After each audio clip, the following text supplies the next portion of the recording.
వీక్షకులందరికీ నమస్కారం.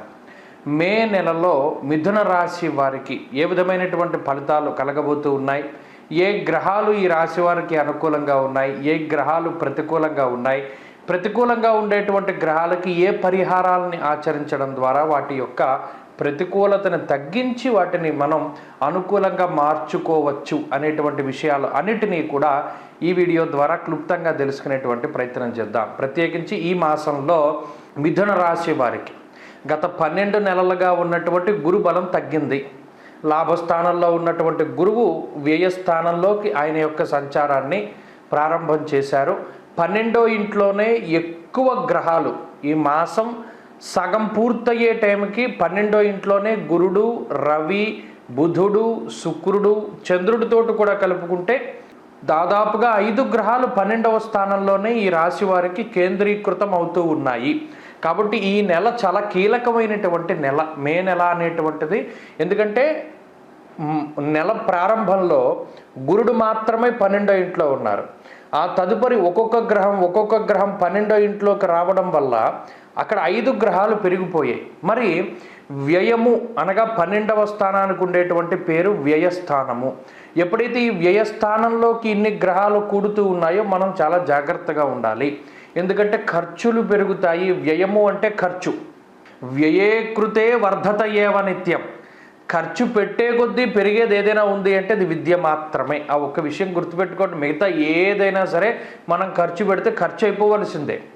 అందువల్ల మరి ఈ ఖర్చులు ఎలా పెరుగుతాయి, ఏ గ్రహం వల్ల ఏ విధమైన ఖర్చులు వస్తాయి అనేటువంటి విషయాన్ని దృష్టిలో పెట్టుకుని మాసం ప్రారంభంలో ఏ విధంగా ఉన్నారు, చివరిలో ఏ విధంగా వస్తారు అనేటువంటిది చెప్పుకుందాం. ఇక్కడ ఈ మే నెల 1వ తారీఖు నుండి 10వ తారీఖు మధ్యలో ఒక గురుగ్రహం మాత్రమే 12వ స్థానంలోకి వస్తారు. మిగతా గ్రహాలన్నీ రవి, శుక్రుడు, బుధుడు లాభస్థానంలో ఉన్నారు. అంటే ఈ మే 1 నుండి 10 వరకు కూడా సాధారణమైన పరిస్థితులే ఉంటాయి. ప్రత్యేకించి అంత శ్రమ పడవలసినటువంటి పరిస్థితులు ఏమీ ఉండవు. ఏదైనా ఇబ్బందులు, చిన్నపాటి ఇబ్బందులు ఈ రాశి వారికి తలెత్తినా కూడా వాటిని మీరు దాటగలుగుతారు. శారీరక శ్రమ కానీ, ఆర్థిక ఇబ్బందులు కానీ, అనారోగ్య సమస్యలు కానీ ఇవేవి కూడా అంతగా ఇబ్బంది పెట్టడానికి అవకాశాలు లేవు. 10వ తారీఖు వరకు సాధారణమైన పరిస్థితే ఉన్నది. ఇక 10వ తారీఖు నుండి 20వ తారీఖు మధ్యలో కనుక చూస్తే రవి అలాగే శుక్రుడు 2వ స్థానంలోకి వచ్చేస్తున్నారు. అలాగే ఇక్కడతోటి 3 గ్రహాల యొక్క యుతి జరుగుతూ ఉన్నది.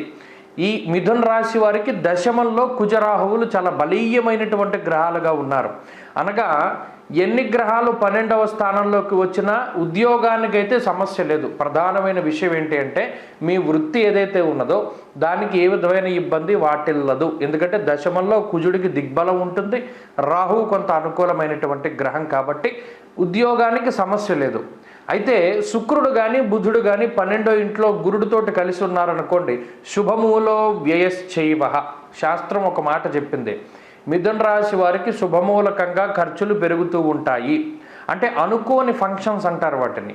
కొన్ని ప్రీ ప్లాన్డ్గా ఉంటారు కొంతమంది, కానీ ఇది అనుకోనటువంటి విధంగా ఒక ఫంక్షన్ రావడం, దానికోసం డబ్బు ఖర్చు పెడుతూ ఉండడం, ఇలాంటి విషయాలు ఈ 10వ తారీఖు నుండి 20వ తారీఖు మధ్యలో చాలా ఎక్కువగా జరుగుతూ ఉంటాయి. అనగా మిథున రాశి వారికి మే నెల 10 నుండి 20 మధ్యలో గొప్ప ఖర్చు అనేటువంటిది కనబడుతూ ఉన్నది. వాటికి మీరు చాలా జాగ్రత్తగా ఉండాలి. అంతేగాక అదే సమయంలో రవి యొక్క మార్పు ఎప్పుడైతే జరిగిందో దానివల్ల ఈ వేడి, ఎండ తీవ్రత వల్ల వచ్చేటువంటి వాతావరణ మార్పుల ద్వారా వచ్చేటువంటి రకరకాలైనటువంటి సమస్యలతోటి బాధపడడానికి కూడా అవకాశం ఉంటుంది. ఆ విషయాన్ని కూడా ఈ రాశి వారు దృష్టిలో పెట్టుకోవాలి. అనగా 1 నుండి 10వ తారీఖు వరకు ఏమి ఇబ్బందులు లేవు. 11 నుండి 20 వరకు వచ్చేసరికి వరుసగా వస్తాయి. లోడ్ పెరిగిపోతుంది. అండగా పని చేయవలసినటువంటివి ఆ పని భారం పెరిగిపోతూ ఉంటుంది, ఖర్చులు పెరిగిపోతూ ఉంటాయి, శారీరక శ్రమ పెరుగుతూ ఉంటుంది, అలాగే మానసికమైనటువంటి ఆందోళన పెరుగుతూ ఉంటుంది. ఇక 20వ తారీఖు దగ్గర నుండి 30 మధ్యలో కనుక చూస్తే అక్కడ పూర్తిగా గ్రహాలన్నీ కూడా వ్యయస్థానంలోకి వచ్చేస్తున్నాయి. గురుడు, బుధుడు, శుక్రుడు, చంద్రుడు, రవి. ఇన్ని గ్రహాలు ఉండడం స్థానచలనాన్ని సూచిస్తూ ఉన్నది. అనగా 15వ తారీఖు దాటిన తర్వాత నుండే స్వస్థాన నాశనం చేయవా బంధురోగో ధనక్షయం. ఇక్కడ ఖర్చు అనేటువంటిది ఎలా అవుతుందో చెప్తున్నాడు చూడండి. అది మీ కుటుంబ సభ్యుల వల్ల అవ్వచ్చు, మీ బంధువుల వల్ల అవ్వచ్చు, మీ మిత్రుల వల్ల అవ్వచ్చు, ఎలాగైనా సరే డబ్బు ఖర్చు పెడతారు. అంటే మే నెల అంతా కూడా కొంత ఎక్కువగా ఎక్స్పెండిచర్ అనేటువంటిది ఎక్కువగా ఉన్నది. సో ఈ విషయాన్ని మీరు గుర్తుపెట్టుకోవాలి. అయితే ఆదాయానికి ఏమైనా సమస్య ఉందా? ఏ విధమైనటువంటి సమస్య లేదు. ఆదాయం మాత్రం ఖర్చుకు తగ్గట్టుగానే వస్తుంది. ఇది ఒక మంచి విషయంగా చెప్పుకోవచ్చు. దీనికి కారణం కూడా ఏంటి? వృత్తికి ఇబ్బంది లేదు. కావాలని ఏదైనా మీరు వృత్తిలో మార్పులు చేస్తే తప్పితే, స్వయంకృతాపరాధాలు ఉంటాయి తప్పితే సాధారణంగా ఏ విధమైనటువంటి ఇబ్బందులు ఉండవు. ఇక స్థానచలనానికి అవకాశం ఉంటుంది అన్నారు. అనగా మీరు ఉన్నటువంటి ప్రాంతాన్ని వదిలిపెట్టి వేరే ప్రాంతానికి వెళ్ళడానికి కానీ, చేస్తూ ఉన్నటువంటి ఉద్యోగ ప్రాంతం మార్పు చెందించడానికి కానీ, ఉద్యోగ మార్పుకు కానీ, స్థానము అనగా ఉన్నటువంటి ఇల్లు మార్పు కానీ, లేదా పని వేళల్లో మార్పు కానీ, అది ఏదైనా మార్పు జరగచ్చు. కొంత మార్పులు జరగడానికి అవకాశం ఉంటుంది 20 నుండి 30 వరకు కూడా. అలాగే 15వ తారీఖు దాటిన తర్వాత నుండి కూడా శారీరక శ్రమ కొంత అధికంగా ఉంటుంది.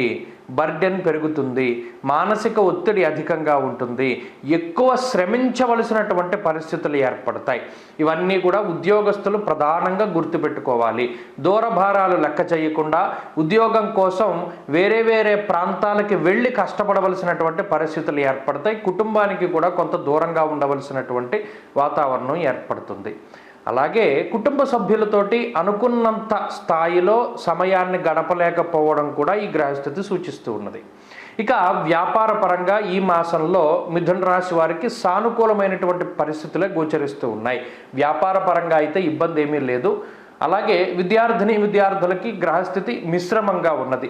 ముఖ్యంగా గురువుల యొక్క అనుగ్రహం ప్రత్యేకించి అవసరం. ఆ గురువుల యొక్క అనుగ్రహం ఉంటేనే కానీ అంత అనుకూలమైనటువంటి పరిస్థితులు ఉండవు. విదేశాలకు వెళ్ళి చదువుకోవాలి అన్నా, లేదా పోటీ పరీక్షల్లో మంచి ఫలితాలను సాధించాలి అన్నా గురువు యొక్క అనుగ్రహము, ఆయన యొక్క గైడ్ లైన్స్ చాలా ముఖ్యం. ఇక స్త్రీలకు ప్రత్యేకించి ఈ గ్రహ సంపత్తి వల్ల మనోవ్యధలు ఎక్కువగా ఉంటాయి. అనగా మనం చెప్పినటువంటి పని వీళ్ళు చేయట్లేదే, లేదా కుటుంబ సభ్యులు మన మాట వినట్లేదే అనేటువంటి ఆలోచనే కొంత ఎక్కువగా ఉంటుంది. తర్వాత ఈ స్త్రీలు మిథున రాశి వారు పక్కవారిని తప్పుగా అర్థం చేసుకుంటూ ఉంటారు. దానివల్ల కూడా వీరు బాధపడుతూ ఉంటారు. ఇది ఈ మాసంలో ప్రధానంగా జరుగుతుంది. కాబట్టి ప్రత్యేకించి ఖర్చులు తగ్గించుకోవడానికే ప్రయత్నం చేయాలి. అలాగే శారీరక శ్రమ, ఆరోగ్యపరమైన ఇబ్బందులు తగ్గించుకోవడానికి ఎక్కువగా ఈ మాసంలో మిథున రాశి వారు సూర్యారాధన చెయ్యాలి. అలాగే విష్ణు ఆరాధన చెయ్యాలి. అనగా ప్రతి బుధవారం నాడు విష్ణు సహస్రనామ స్తోత్ర పారాయణ, అలాగే వీలున్నంత వరకు రోజు ఆదిత్య హృదయ స్తోత్ర పారాయణ. ప్రత్యేకించి దానాదులు ఇవ్వవలసి వచ్చినప్పుడు గురువారం నాడు కేజింపావు శనగలను గనక దానం చేసినట్టయితే ఈ ఖర్చు అనేటువంటిది తగ్గుతుంది. అలాగే ఈ మాసంలో పూర్తిగా ఎల్లో కలర్ని, వైట్ కలర్ని, అలాగే గ్రీన్ కలర్ని, రెడ్ కలర్ని కూడా కొంత అవాయిడ్ చేయండి. సాధ్యమైనంత వరకు మిగతా రంగుల్ని మీరు ధరించడానికి ప్రయత్నం చేయండి. దానివల్ల ఏమవుతుంది అంటే మంచి ఫలితాలు వస్తాయి. స్వస్తి.